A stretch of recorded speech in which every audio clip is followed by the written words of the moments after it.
Dukungan kepada Eliezer jelang sidang vonis pada 15 Februari 2023 berdatangan. Kali ini dari ratusan akademisi yang menyerahkan surat kepada Pengadilan Negeri Jakarta Selatan memohon keadilan untuk Eliezer. Akademisi menilai jika Eliezer kejujuran berperan besar mengungkap kasus pembunuhan Yosua serta reformasi total lembaga penegak hukum Polri. Surat ditandatangani oleh 122 akademi dari sejumlah universitas di Indonesia. Akademisi berharap hakim memberi vonis adil dengan mempertimbangkan harga kejujuran Eliezer. Itu adalah seperti disampaikan oleh jaksa dan hakim, pembuka kotak Pandora. Bagi kami, ketika masyarakat Indonesia itu dahaga akan kejujuran dan kebenaran, maka Eliezer itu disorak-soraikan, ya. Itu adalah kita. Karena Eliezer itu mencerminkan pemuda dari keluarga yang sederhana yang akan sukar sekali meraih cita-citanya, apalagi ketika kandas oleh atasannya sendiri. Lalu sebetulnya kalau kita mendukung Eliezer bukan mendukung dia pribadi, tetapi kita ingin reformasi yang total terhadap lembaga penegakan hukum, khususnya dalam hal ini adalah kepolisian. Sebelumnya, Wakil Ketua LPSK Edwi Partogi menyebut jika Eliezer mengalami tekanan setelah mendengar tuntutan 12 tahun penjara dari jaksa penuntut umum. Perubahan pola tidur ya, sejak mendengarkan tuntutan yang dibacakan oleh jaksa penuntut umum. Jadi memang saat ini dia kalau malam itu lebih sulit tidur. Jadi kalau pagi baru udah berubah mengantuknya gitu. Jadi memang tuntutan itu memang membuat pukulan lah buat Eliezer ya. 15 Februari, vonis akan dijatuhkan hakim kepada Eliezer. LPSK menyebut dalam perundang-undangan yang berlaku, seorang penguak fakta seharusnya mendapat vonis lebih ringan dari terdakwa lainnya. Tim Liputan, Kompas TV.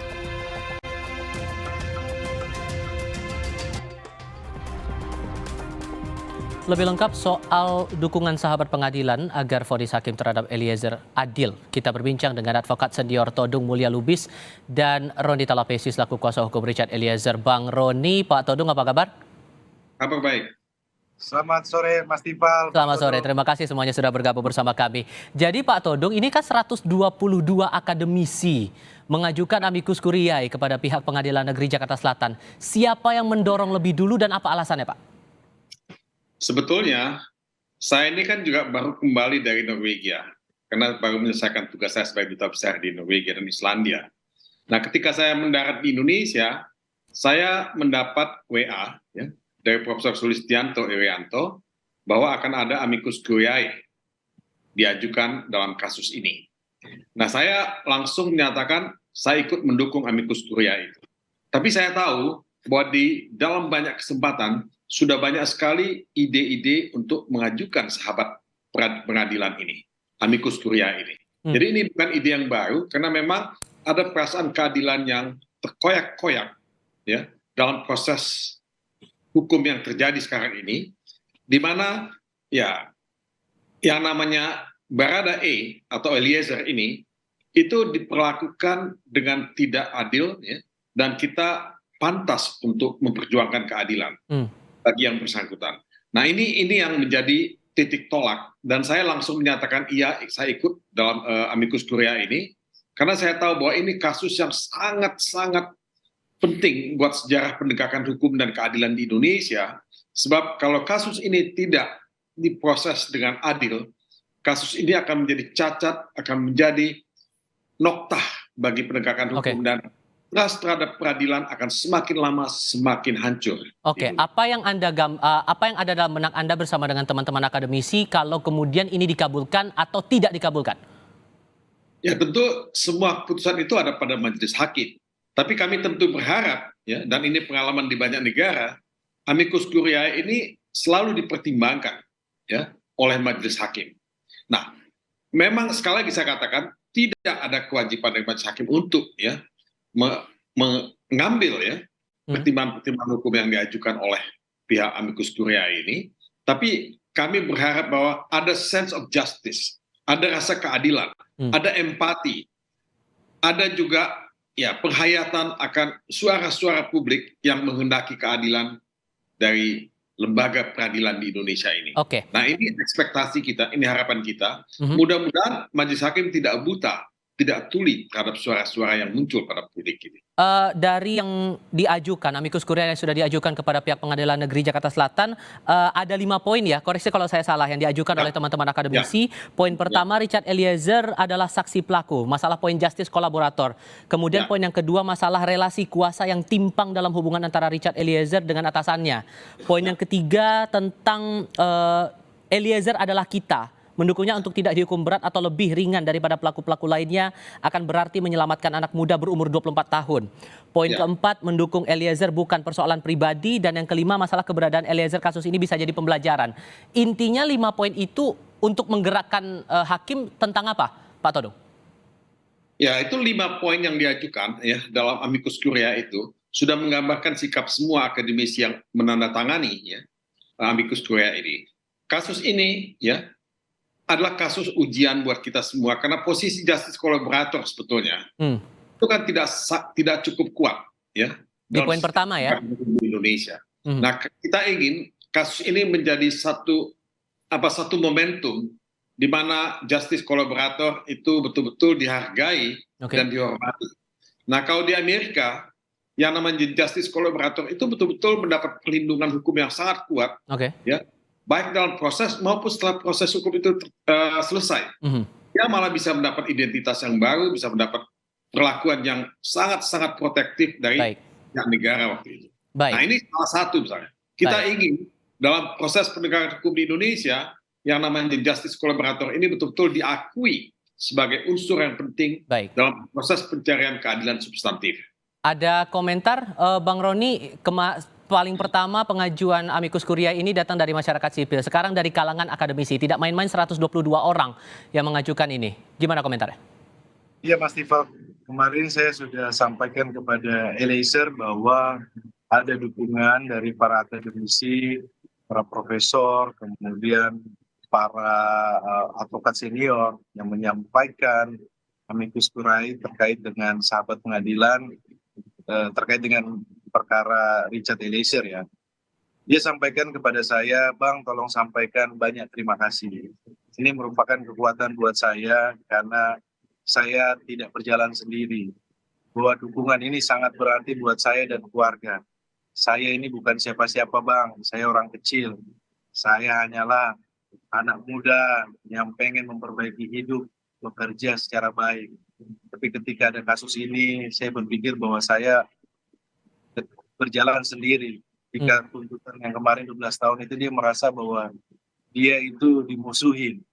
Makanya dalam pledoi pribadinya, pembelaan pribadi dia sampaikan, apakah karena kejujurannya ini sampai saya harus dimusuhi, sampai saya harus dituntut 12 tahun.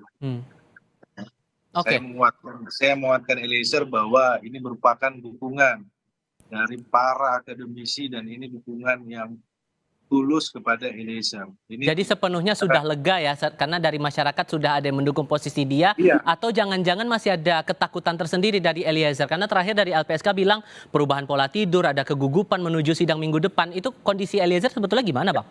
Itu yang disampaikan oleh teman-teman LPSK itu pasca penuntutan ya.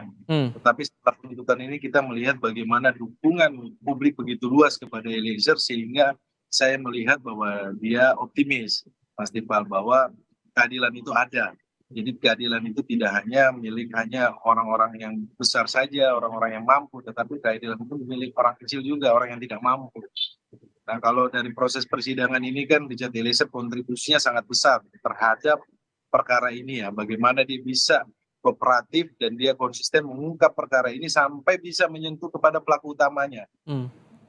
Dalam perkara ini. Tetapi terkait dengan tuntutan tentunya ini kami juga pun dari penasihat hukum kaget karena acuan kami adalah Undang-Undang Perlindungan Saksi dan Korban kan.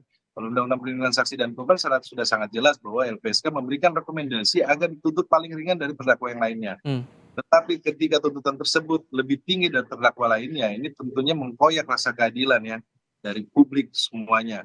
Jadi kita melihat bahwa dalam replik jaksa pun jaksa menyampaikan bahwa mengalami dilema yuridis terkait dengan SOP atau mengikuti Undang-Undang Perlindungan Saksi dan Korban. Di dalam duplik kami menjawab bahwa ini terkait dengan masa depan seseorang. Jadi tidak bisa kita dilema yuridis atau perlu kajian.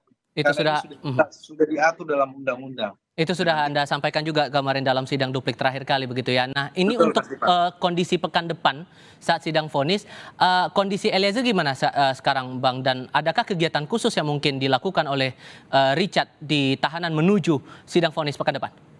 Iya Mas Tifal, sekarang lebih banyak mendekatkan diri kepada Tuhan, berdoa, kemudian kumpul bersama keluarga, saling menguatkan. Kami dari tim penasihat itu selalu monitor ya, bahwa Richard Eliezer ini tetap stabil, dan juga pun dia berulang-ulang menyampaikan terima kasih kepada dukungan dari para akademisi, bahwa ini hal positif untuk dia, bahwa dia tidak menyangka sebagai orang kecil, tetapi perhatian dari para akademisi, para guru besar ini sangat luar biasa. Sehingga masih ada optimisme bahwa dengan banyak dukungan seperti ini, vonisnya bakal ringan nih nanti. Ya, kita sampaikan bahwa kita sudah melakukan pembelaan secara maksimal. Di dalam KUHP juga pun sudah jelas ada penghapusan pidana. Kalau kita mendengar juga Pak Menko Polhukam pernah sampaikan bahwa dia paling ringan atau bisa bebas. Nah, tetapi terkait hal-hal tersebut kita kembalikan kepada majelis hakim. Baik.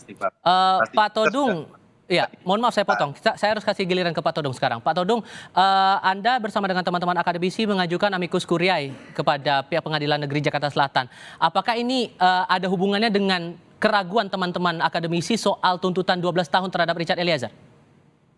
Ya tentu itu melukai. Tadi Saudara Roni sudah mengatakan bahwa tuntutan jaksa itu terlalu tidak fair, tidak adil. Ya. Jadi ini melukai rasa keadilan kita. Nah, tapi yang saya ingin katakan juga adalah kasus ini kan mesti dilihat dalam konteksnya, ya, dalam konteksnya. Karena ada relasi kuasa yang tidak seimbang, ya, relasi kuasa yang tidak adil ya, dalam hal ini. Saya tidak pernah bisa membayangkan, mengimajinasikan kejadian pembunuhan di rumah ya seorang jenderal polisi, dan bagaimana seorang yang tidak ya punya pangkat ya yang memadai ya, atau pangkat yang paling rendah itu diperintah begitu saja. Dan walaupun saya pribadi sebetulnya ingin mengatakan siapapun harusnya menolak perintah yang melawan hukum, perintah yang melawan keadilan, melawan hati nurani. Tapi kan dalam situasi yang terjadi pada peristiwa pembunuhan itu, tidak mungkin yang bersangkutan melakukan itu. Itu betul-betul satu peristiwa yang sangat tragik, ya, yang harus dilihat dalam konteksnya. Dan kalau misalnya majelis hakim tidak melihat itu dalam konteksnya, majelis hakim akan banyak sekali kehilangan ya hal-hal yang substansial ya dalam kasus ini. Baik, vonis akan dijatuhkan terhadap Richard Eliezer di tanggal 15. Ya, mohon maaf saya potong Pak. Mohon maaf saya potong, kita harus sudahi karena yang jelas vonis akan berlangsung di tanggal 15 Februari 2023 untuk Richard Eliezer. Pak Todung, terima kasih banyak sudah bergabung bersama kami. Bang Roni Talapesi juga terima kasih sudah berbincang bersama kami kali ini. Sehat selalu untuk Anda berdua. Terima kasih Pak Todung, Mas Tifal. Terima kasih. Salam. Terima kasih.